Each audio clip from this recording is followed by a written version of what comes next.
மணிரத்னம் இயக்கத்தில் ஷாருக் கான், மன்ஷா கொய்ராலா நடிக்க ஏ.ஆர். ரஹ்மான் இசையமைத்த உயிரே படத்தில் தையா தையா பாடலுக்கு ரயில் மீது ஏறி நடனமாடிய பிரபல பாலிவுட் நடிகை மலைக்கா அரோராவின் தந்தை அனில் அரோரா இன்று காலை தற்கொலை செய்து கொண்டு தனது உயிரை மாய்த்து கொண்டதாக அதிர்ச்சி தகவல்கள் வெளியாகியுள்ளன. நேர்கொண்ட பார்வை, வலிமை, துணிவு என அஜித் படங்களை தமிழில் தயாரித்த தயாரிப்பாளர் போனி கபூரை நடிகை மலைக்கா அரோரா காதலித்து வந்த நிலையில் குடும்பத்தில் ஏகப்பட்ட பிரச்சனைகள் கடந்த சில ஆண்டுகளாக ஏற்பட்டு வந்தன. 50 வயதை நெருங்கிய மலைக்கா அரோரா வீட்டில் இல்லாத நேரத்தில் அவரது அப்பா மாடியில் இருந்து கீழே விழுந்து உயிரிழந்துள்ளார் என போலீசார் முதல்கட்ட விசாரணையில் தகவல் தெரிவித்துள்ளனர்.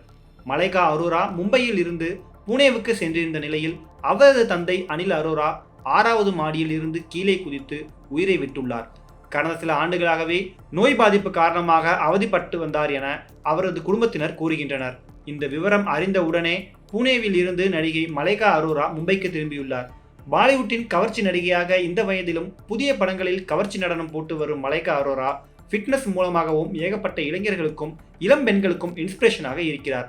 அவரது தந்தை தற்கொலை செய்து கொண்டு உயிரிழந்த நிலையில் மலைக்கா அரோராவின் தந்தையின் இறுதிச் சடங்கு நடைபெற்று வருகிறது.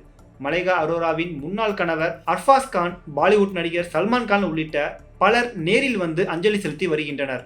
போனி கபூர், மலைக்கா அரோராவின் காதலர் அர்ஜுன் கபூர் உள்ளிட்ட பலர் வருவார்கள் என தகவல்கள் வெளியாகியுள்ளன. மலைக்கா அரோராவின் தந்தை அனில் அரோரா தற்கொலை செய்து கொண்டு உயிரிழந்த நிலையில் எந்த ஒரு தற்கொலை கடிதமும் கிடைக்கவில்லை என போலீசார் தகவல் தெரிவித்துள்ளனர். சிறு வயதில் மலைக்கா அரோராவின் அம்மாவை விவாகரத்து செய்துவிட்டு அப்பா சென்று விட்டார் என்றும், கஷ்டப்பட்டு அம்மா தன்னையும் தனது சகோதரியையும் வளர்த்தார் என மலைக்கா அரோரா த்ரோபேக் பேட்டி ஒன்றில் கூறியது குறிப்பிடத்தக்கது. ஆனால் சமீப காலமாக மீண்டும் அப்பாவை சந்தித்து பார்த்து கொண்டிருந்த மலைக்கா அரோரா தனது தந்தையின் திடீர் மரணத்தால் வேதனையடைந்துள்ளார்.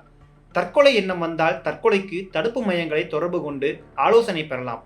வாழ்வதற்கு புது நம்பிக்கையை பெற தமிழக அரசின் ஹெல்ப்லைன் நம்பர் 104க்கு தொடர்பு கொண்டு பேசலாம்.